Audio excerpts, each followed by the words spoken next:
नमस्कार, मी मंदाकिनी सपकाळ. कबीरायांमध्ये आपलं स्वागत. कबीरांचे दोहे हे 2 ओळींचे.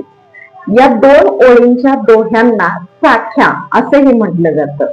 कबीरांच्या या साख्यांच्या मधून मानवी जीवनाचे, मानवी जन्माचे खरे रूप आपल्याला कळते. मानव जन्माला आल्यानंतर मी आणि माझे या चक्रामध्ये अडकतो. मी आणि माझे करता करता मृत्यूला मात्र विसरून जातो. म्हणून कबीर म्हणतात, कबीर नौबती आपुनी 10 दिन लेहू बजाई, यहू पूर पट्टन यहू गली बहुरी न देखहू आई. मराठी दोहा. कबीर नौबत आपली 10 दिवस वाजवू, हे गाव इथल्या गल्ल्या पुन्हा कधीही न पाहू.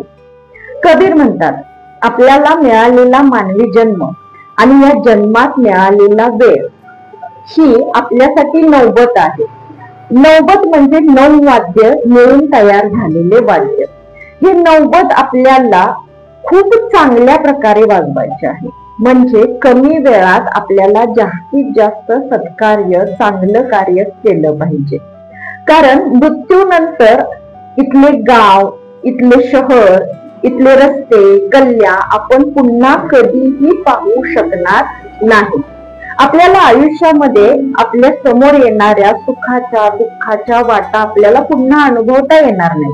म्हणून आपल्याला मिळालेला हा जन्म आपण अगदी उत्साहाने, आनंदाने आणि चैतन्याने घालवला पाहिजे.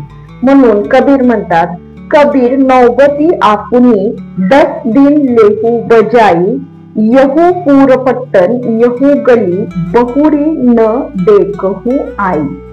धन्यवाद.